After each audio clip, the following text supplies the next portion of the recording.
Yep, you're right. You're right. Yes. Okay. And then just block this. Get there. Okay. Turn. And come back. Bridge. And don't forget you're now in their guard, and they could armbar you or triangle you, so you don't want to stay down there on their chest. Hey, it worked! Right? Because then all of a sudden you're getting choked out. Good. Remember you're going that way. Yeah. Yeah, there's a whole right side, wrong side thing you have to do with this one. All right, a couple more times, and then I want you guys to switch these young ladies over here. Good.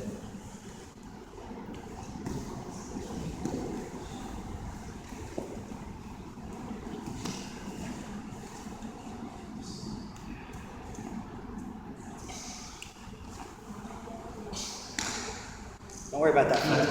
You don't need to worry about that leg there.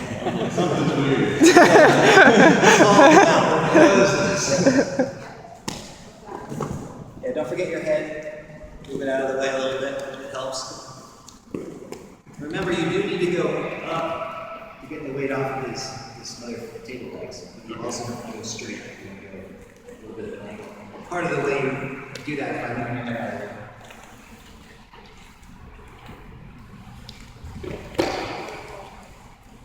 And immediately start posturing up. In fighting on the street, you gotta think about punches and stuff. In sport jiu-jitsu, no one can punch you, so you can just kind of stare at the guy. It's a little awkward at first. And you train for a few years and it goes away. Used to say, don't make eye contact. Yeah, I want you guys to try the larger partner. So the reason you do this is to prove that it works. And also, I'm just making stuff up. Right? You can't do this to him, and I don't even know why I'm here, right? So, give it a shot. Both of you guys try it. Can you split up? Spread out a little bit. Let's come over here. First, let's try to get close together.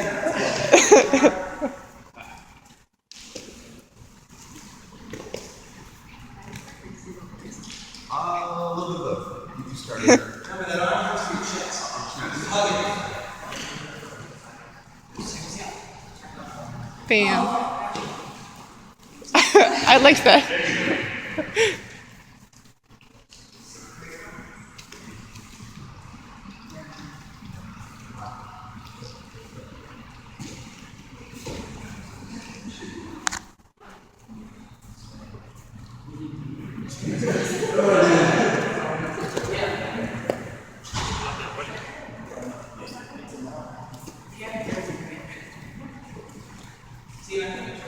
Bye, Christian.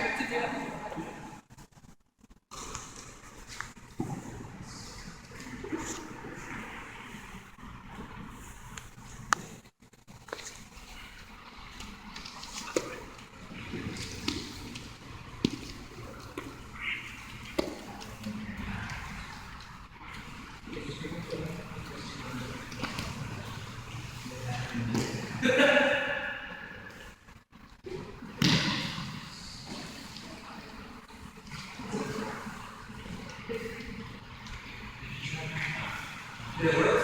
Yeah. What do we go through? Good. Let's see who can handle it out here. Just want to make sure you were able to do it. So if your technical size is not as important, right? If you're really all about strength, then it's like a totally different situation. That's why when you do MMA and wrestling, you have weight classes and stuff. There's no weight classes in the street, so you have to get used to things in the street. And there's some people you can punch them square in the face and it just doesn't hurt them. But if you use good physics, just be technical and using the joints the way that you need to do it. It doesn't matter how big you are. I roll with guys that are 300 or 400 pounds on this wrestling. That's just because of leverage. But what you'll notice is the bigger and stronger they get, the more technical you have to be. Right? So that's like the old Royce Gracie UFC days where 175-pound skinny guy was beating up on the 300-pound wrestler guy. And the way he did it was just really technical. All right. Anything else interesting you guys want to hear about? Like a position, something you haven't done before, or something that you just want to know more about? just if we're rolling and you get it half I guard. don't really know what to do there. Alright, let's do some half guard stuff. We borrow Jen for this. So I actually spend more time in half guard than anyone. And the reason is because the person you're trying to pass their guard, right? So maybe I'm going to do this knee cut guard pass. We're going to go this way. You guys heard that before? Knee cut. Now basically reaching under your shoulder and kind of cut around. But notice that she's got something. I haven't passed her guard until this comes out. This is like a 3/4 guard, is what they call it. But the idea for her is to keep this leg in. And she's going to try, like, there's no tomorrow, to keep me from bringing my leg all the way through to side control. Because in jiu-jitsu, that's points, and in street, that's just domination once you're in side control. So if you think about it, once you get past the first leg, you're in half guard. And if the fight is then in half guard because I'm trying to pass and she's not letting me pass, it's all about the one leg again. So you spend a lot of time at higher level of jiu-jitsu in half guard, and you don't spend a lot of time in open guard, full guard, anything else, because that's where the battle tends to end up.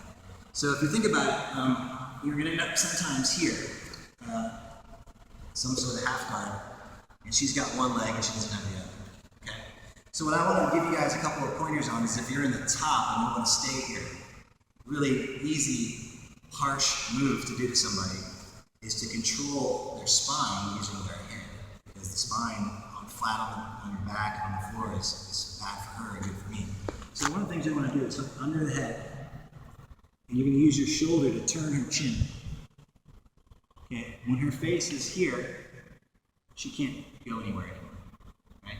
If her head is up here, she has some mobility, but once it's here, it's like the spine starts to lock, starts to twist.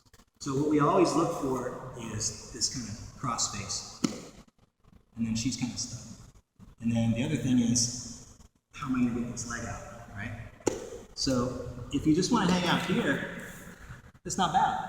I can hit her, right? I can get this arm. I also have her neck. There's even stuff I can do with her legs. And she can't do as much to me unless she knows some really good half guard sweeps. So just notice she couldn't even talk right because my shoulder is laying on her neck right there. All right. So what I want you guys to think about is if you're trying to maintain a top position, you got your table legs, right? 1, 2, 3, 4, and this is really important. This motion right there. Okay. So when you first get into this position in a minute, that's what I want you to think about is just kind of maintaining it for a second. So how we might get here would be maybe I was standing and she grabs onto me and I fall into it or whatever. Or it could be I was trying to pass her guard and I went over here and then she was like, "Whoop, no you don't." Right? That's a good half guard, it's locked in. And there's lots of ways to do that, but notice I'm quote unquote stuck at this point. So as I start to think about not wanting to be stuck anymore, I want to control this so she doesn't come up and maybe take my back. Okay? All of a sudden, I'm in that spot. Okay? So to keep that from happening, I put my weight on her. Chest to chest if I can. Scoop under, usually you palm up. Not everybody has this much hair. And then put it back down. Use your shoulder to turn the head. And you just kind of lay here. Here's the way I do it. I'm squeezing my left knee to her hip. And this one's kind of inching its way up. It was already popped out a little bit. She doesn't want that. This is the position I want you to work on first. This is jiu-jitsu. Everything else, yeah, you can figure that out by watching TV, but this is like where it gets real because you're going to end up there a lot the second you show up in a jiu-jitsu street. All right, so let's just work on that part. So just basically get with your opponent, partner. We got an extra partner now. Well, you can work. I hurt myself the other day. Okay. So muscles were sore. No worries. Do you want to go check on the other room then? And if there's anybody else, make sure they understand that they can come in here or in there, and we are in here. Take this leg over here. Tuck it into this hip. And just flatten yourself out.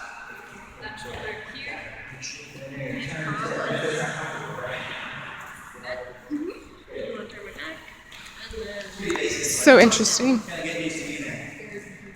Flatten your body. Okay. Okay, bring this knee in. Good, and then just try to get as flat as you can. Come back up chest to chest a little bit and use this shoulder to turn the shoulder, turn her chin. It's not a submission, but some people tend to, so it's okay. Yeah, you eventually, could have some sort of, blood thing, but don't worry about that.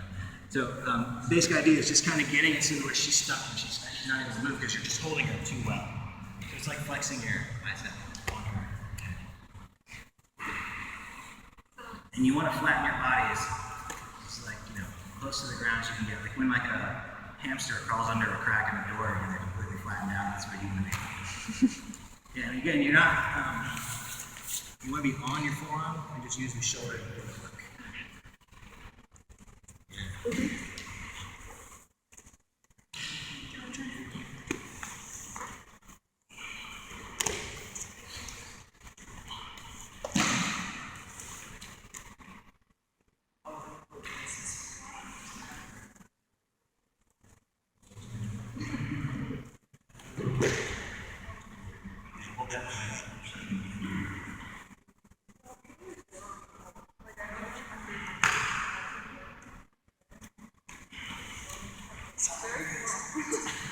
You guys notice something's happening here. So you're on this side, right?